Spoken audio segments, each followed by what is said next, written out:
سب سے پہلی چیز تو آپ کی خدمت میں عرض کروں کہ اس کے باوجود کہ بہت ساری آیات اور روایات توبہ کو بیان کر رہی ہیں، لیکن شرعی توبہ سے پہلے عقل کہتی ہے انسان کو کہ توبہ ضروری ہے. یعنی توبہ واجب عقلی بھی ہے اور واجب شرعی بھی ہے. آپ خود سوچیں، ایک ایسی ذات ہو، یہ جو میں بات آپ کی خدمت میں بیان کرنے جا رہا ہوں، اس بات کے اوپر شہید صدر نے پورا ایک مبنی بنایا ہے، اپنا ایک نظریہ اس کے اوپر انہوں نے بنیادیں رکھی ہیں اس نظریے کے اوپر. اور وہ یہی ہے کہ آپ خود سوچیں کہ ایک ایسی ذات ہو جو عدم سے ہمیں وجود میں لانے والی ہو، پھر جب عدم سے وجود میں لا رہی ہو تو کس اہتمام کے ساتھ ہمیں وجود بخشا، اس نے کس جگہ پر رکھا، کس انداز سے اس نے ہماری پرورش کی، کس انداز سے اس نے ہمیں.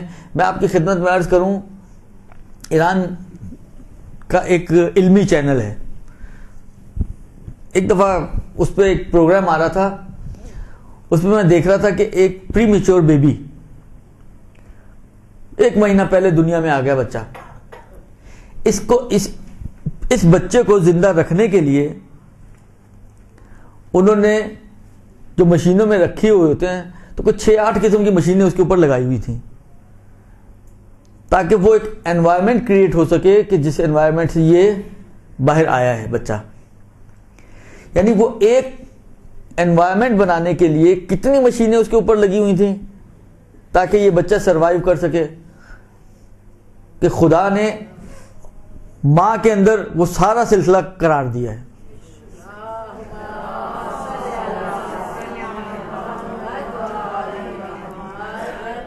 تو کس انداز سے اس خدا نے 3 تاریکیوں میں اس بچے کی پرورش کی. وہ سورہ مومنون کی جو ابتدائی آیتیں ہیں بہت پیاری آیتیں ہیں، سورہ مومنون کی ہیں، سورہ عنکبوت کی ہیں، سورہ ان 2 میں سے کسی ایک سورہ کی ہیں، کہ جس میں بچے کی خلقت کا تذکرہ کیا ہے خدا نے، کہ ہم نے بچے کو مثلا فرض کریں ایک پانی کا قطرہ تھا، اس سے ہم نے اس کو ایک جمع ہوا خون بنایا، جمے ہوئے خون کے بعد ہم نے اس کو ایک گوشت کا لوتھڑا بنایا، پھر اس میں ہڈیاں ڈالیں، پھر اس کے اوپر ہم نے گوشت چڑھایا ہڈیوں کے اوپر، وَخَلَقْنَاهُ خَلْقًا آخر، پھر ہم نے اس کو ایک نئی زندگی عطا کی. فَتَبَارَكَ اللَّهُ أَحْسَنُ الْخَالِقِينَ. یعنی یہ اتنی خوبصورت آیت ہے، آپ خود سوچیں پروردگار عالم اپنی اس ہنرمندی پہ خود ناز کر رہا ہے کہ دیکھو کیسا شاہکار میں نے، اور کہاں سے چلایا اس کو اور کہاں پہنچایا اس کو. ایک قطرے سے چلنے والا انسان جیتا جاگتا، ہاتھ پاؤں آنکھیں کان ناک دل دماغ معدہ، سارا وہ نظام جو اس کے لیے سب ضرورتیں ہیں. پھر جیسے جیسے اس کی ضرورتیں بڑھتی جا رہی ہیں، پہلے پروردگار عالم نے اس کے لیے دودھ کا انتظام کیا، جب وہ کھانے کی ایج پر آتا ہے تو پروردگار عالم اس کو دانت دینا شروع کرتا ہے. پھر دانت بھی پروردگار عالم نے سارے دانت ایک سیکوینس اور ایک جیسے نہیں دیے، کچھ ایسے دانت دیے ہیں کہ جن کے ذریعے وہ چباتا ہے پیستا ہے، کچھ ایسے دانت ہیں جن کے ذریعے وہ توڑتا ہے. پھر خالی کھانا اس انداز سے اندر ہضم نہیں ہو سکتا تھا تو پروردگار عالم نے اس کے منہ میں لعاب رکھی، جس لعاب کے ساتھ مخلوط ہو کر یہ کھانا اندر جاتا ہے. پھر کس انداز سے یہ ڈائجسٹ ہوتا ہے، اور ڈائجسٹ ہونے کے بعد اس کو اس کے کام آنے والے اجزاء اس کے پورے بدن میں گردش کرتے ہیں اور بیکار اجزاء باہر نکل جاتے ہیں. یہ نظام جو خدا نے بنایا تو واقعاً تبارک اللہ احسن الخالقین.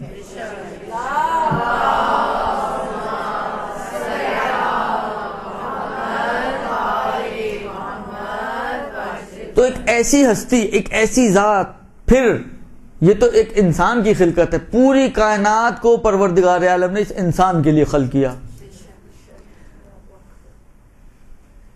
آپ دیکھیں کہ یہ سورج کا نظام، آپ دیکھیں یہ ہوائیں، یہ پانی، یہ آکسیجن، یہ کاربن ڈائی آکسائڈ، کسی کا آنا کسی کا جانا، اس کو کمپنسیشن کرنے کے لیے پودوں میں نظام بالکل برعکس رکھا جو انسانوں کا نظام تھا، تاکہ سبھی ایک چیز اندر لیں اور ایک ہی چیز باہر نکالیں تو کیا حال ہوگا. بیلنس کرنے کے لیے پروردگار عالم نے پھر ماشاء اللہ آپ یہ سلسلے آپ دیکھتی جائیں، پھیلاتے رہیں تو آپ کو احساس ہو کہ کیا نظام پروردگار عالم نے خلق کیا ہے. اب وہ خدا جو اتنا کریم، پھر کس انداز سے پروردگار عالم نے انسان کے اوپر کرم کیا، انسان کو عقل و شعور عطا کی، انسان کو آہستہ آہستہ آہستہ آہستہ کہاں سے کہاں پہنچا دیا۔ اب یہ خدا کہ جس نے اتنا کرم کیا ہو ایک انسان کے اوپر، جس نے اتنا رحم کیا ہو ایک انسان کے اوپر، جس کا اتنا لطف ہو ایک انسان کے اوپر، تو عقل یہ کہتی ہے انسان کو کہ جس خدا کی اتنی تمہارے اوپر نوازش ہو، اس کی کوئی بات تمہیں ٹالنے کا حق نہیں ہے۔ درست؟ یہ عقل کا تقاضا ہے۔ آپ کسی نے آپ کا، دیکھیں دنیا ہے نا، تو دنیا تو ہماری چلتی ہے گیو اینڈ ٹیک پر ہے۔ کسی نے آپ کو کچھ دیا ہوا ہو اور کبھی وہ آ کر آپ سے، بہت سارے لوگ جو پوسٹ پہ ہوتے ہیں وہ گفٹ کیوں نہیں قبول کرتے؟ وہ اسی لیے قبول نہیں کرتے، کہتے ہیں آج لیں گے تو کل کچھ نہ کچھ تو کرنا پڑے گا۔ پھر بعض اوقات سامنے والا ایسی چیز کا تقاضا کرتا ہے کہ آپ دیں تو مشکل اور نہ کریں تو مشکل۔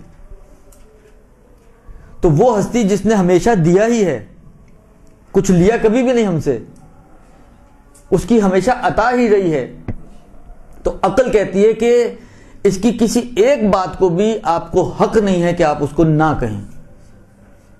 درست؟ یہ عقل کا تقاضا ہے۔ اچھا، اب بھائی عقل کا تقاضا ہے کہ آپ اس کو نہ نہیں کر سکتے۔ فرض کریں اس نے ہمیں کہا جی نماز شب پڑھو، تو ہمیں اس پہ بھی نہ نہیں کرنی چاہیے، الا ان کے خود خدا کہیں پر آپ کو ریلیکس دے دے، صرف اس حصے میں آپ اس کے بات کو چھوڑ سکتے ہیں جہاں پر خود خدا نے آپ کو ریلیکس دیا ہو۔ اور وہ جو خدا کی ریلیکسیشن ہیں وہ یہی ہیں کہ کسی چیز کو مستحب بنا دے یا کسی چیز کو حرام نہ کرے اور مکروہ بنا دے۔ تو اس کا مطلب ہے کہ خدا یہاں پر ہمیں ایک ریلیکسیشن خود ہی دے رہا ہے۔ تو ٹھیک ہے، اب خدا نے دی ہے تو ہم تو ویسے ہی چوڑے ہونے والے لوگ ہیں۔ درست؟ اللہ دے تے بندہ لے، تو اس نے دی اور ہم نے لے لی، لہذا ہم نے سارے مستحبات چھوڑنے شروع کر دیے۔ حق تو اس میں بھی نہیں بنتا، لیکن کیونکہ خدا نے اجازت دی ہے اس لیے ہم یہ کام کرتے ہیں۔ تو عقل کہتی ہے انسان کو کہ تمہیں اجازت نہیں ہے اس بات کی کہ تم اس خدا کی نافرمانی کرو۔ اب اگر تم نے نافرمانی کی ہے تو وہی عقل آپ کو کہتی ہے کہ اس سے عذر خواہی کرو، توبہ ہوئی عذر خواہی ہے، اس سے معافی مانگو۔ تو اس سے پہلے کہ ہم شریعت کی طرف جائیں، آیات اور روایات کی طرف جائیں، عقل کا فیصلہ یہ ہے انسان کے حق میں کہ اگر تم سے کوئی نافرمانی ہوئی ہے خدا کی ذات کی کہ جو نہیں ہونی چاہیے تھی اور تم نے کی ہے، تو تمہیں خدا کی بارگاہ میں توبہ کرنی چاہیے۔ اور عقل ہی کا فیصلہ یہ ہے کہ یہ توبہ آپ کا اچھا ٹھیک ہے کر لیں گے، جب بوڑھے ہوں گے دیکھ لیں گے، ابھی تو مزے لوٹیں، نہیں۔ عقل کہتی ہے کہ فوراً جا کے خدا کی بارگاہ میں توبہ کرو۔ تو واجب فوری بھی ہے، واجب بھی ہے عقلی اعتبار سے، اور پھر روایتوں کے اعتبار سے بھی یہ بات صحیح ہے کہ قرآن اور روایات نے بھی بہت زیادہ اس بات کے اوپر، دیکھیں خدا کو پتہ ہے کہ اس نے جو چیز خلق کی ہے وہ کیسی خلق کی ہے، ٹھیک ہے نا۔ خدا اپنی پروڈکٹ کو جانتا ہے کہ اس نے جو مخلوق بنائی ہے وہ کیسی ہے، کیونکہ خود ہی اسی خدا نے ہمارے اندر جہاں عقل رکھی ہے وہاں خواہشات بھی تو رکھی ہیں نا، غضب رکھا ہے، شہوات رکھی ہیں، یہ ساری چیزیں اسی خدا نے رکھی ہیں۔ اگرچہ رکھنے کے بعد ہمیں حکم دیا ہے کہ اس کو بیلنس کرو، لیکن بالآخر خدا کو یہ بھی پتا تھا کہ یہ لوگ بیلنس نہیں کر پائیں گے، کچھ کریں گے کچھ نہیں کر پائیں گے، کبھی ہو پائے گا کبھی نہیں ہو پائے گا، لہذا پروردگار عالم نے ایک دروازہ کھولا توبہ کا اور کہا کہ جب بھی تم میں سے کوئی اپنے نفس پر ظلم کرے اور کوئی گناہ کرے تو لا تقنطوا من رحمت اللہ، خدا کی رحمت سے نا امید نہ ہو جانا۔ تم خدا کو اپنے قریب پاؤ گے جب پکارنے والا پکارتا ہے خدا کو تو وہ اس کو اپنے قریب پاتا ہے۔ تو خدا نے ایک دروازہ رکھا ہے، ایک دروازہ کھولا ہے کہ دیکھو غلطی امکان ہے تم سے، تم معصوم نہیں ہو، تم سے اشتباہ ہو سکتے ہیں، لیکن اکڑنا نہیں، لیکن ڈٹنا نہیں اپنی غلطی پر۔ غلطی ہوئی ہے قبول کرو، توبہ کرو، آؤ میری بارگاہ میں تمہاری توبہ کو قبول کروں گا۔ تو فقہی اعتبار سے بھی بہرحال اگر انسان نے کوئی گناہ کیا ہے تو وہ شریعت بھی اس کو یہ کہتی ہے عقل کی طرح کہ تم فوری طور پر خدا کی بارگاہ میں جاؤ اور جا کے اپنے اس گناہ کا ازالہ کرو. اور عجیب کمال ہے پروردگار عالم کا، واقعاً اس سے زیادہ رؤوف اور رحیم ذات کہاں ملے گی آپ کو. وہ کہتا ہے کہ التائب کمن لا ذنب لہ، اگر کوئی توبہ کر لے تو گویا ایسا ہے کہ اس نے کچھ کیا ہی نہ ہو. یعنی ہم کسی پیپر پہ کچھ لکھتے ہیں، غلط لکھتے ہیں تو مٹا دیتے ہیں، لیکن اس مٹائے ہوئے کے نشانات رہ جاتے ہیں. پروردگار عالم اتنا کریم، اتنا رحیم، اتنا رؤوف، ایسا کرم ہے اس ذات کا کہ وہ کہتا ہے کہ التائب کمن لا ذنب لہ، اصلا نشان بھی مٹا دیے میں نے، تم 0 میٹر ہو گئے. جیسے کتنے موارد ایسے ہیں جس میں روایتوں کے جملے یہ ہیں کہ یہ شخص ویسا ہو جاتا ہے کیوم ولدتہ امہ، جس دن اس کی ماں نے اس کو جنا تھا اس طرح کا یہ بچہ بن جاتا ہے.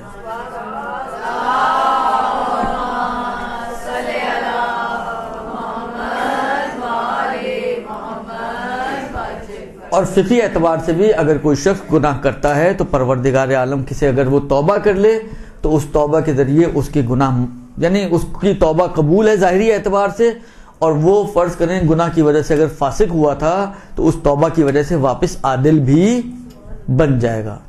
لہذا یہ میں نے پھر عرض کروں کہ یعنی یہ برائی تو ہے بالآخر، لیکن وہ جو امام سجاد کے جملے بڑے پیارے جملے ہیں ان کی، ظاہر دعائے مکارم الاخلاق میں ہیں یا ابو حمزہ سبالی میں ہیں، بالآخر کسی ایک دعا میں بہت خوبصورت انداز سے مولا کہتے ہیں کہ پروردگارہ دیکھ میں نے تیری مخالفت تیرے مقابلے میں آ کے نہیں کی، کہ میں تجھے نہیں مانتا اور تیرے مقابل میں کھڑا ہو جاؤں. میں نے مخالفت اس وجہ سے نہیں کی، بس میں اپنے نفس کی بہکاوے میں آ گیا، میرے نفس نے مجھے بہکا دیا اور اس بہکاوے کی وجہ سے میں یہ غلطی کر بیٹھا. تو یہ چیز اہم ہے، یہ چیز اہم ہے کہ آپ خدا کے باغی بن کے غلطی نہ کریں. غلطی ہو سکتی ہے، غلطیاں ہوتی ہیں، منتہا غلطیوں کا ازالہ کیا جائے، توبہ کی جائے، استغفار کی جائے. وہ جو امیر المومنین نے فرمایا کہ عزم ہو نہ کرنے کا، اور جو کوتاہیاں ہوئی ہیں اس کی وجہ سے ان کا جبران کیا جائے.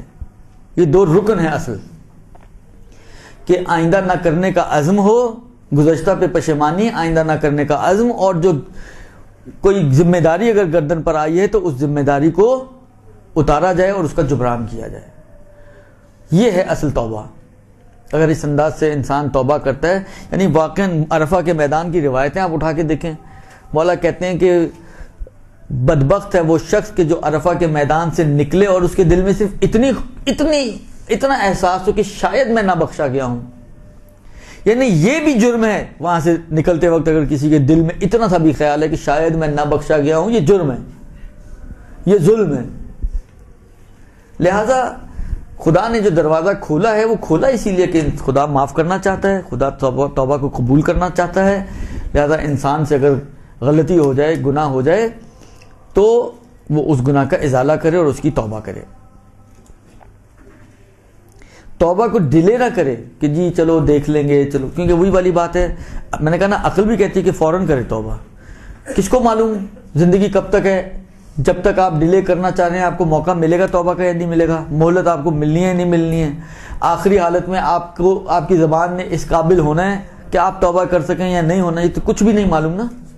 لہذا ڈیلے بھی نہ کریں، فوری طور پر توبہ کریں، اور پھر ان شرائط کے ساتھ کہ جو میں نے عرض کیا امیر المومنین کے کلام میں بھی موجود ہیں. برحمتك يا أرحم الراحمين وصلى الله على محمد وآله الطاهرين.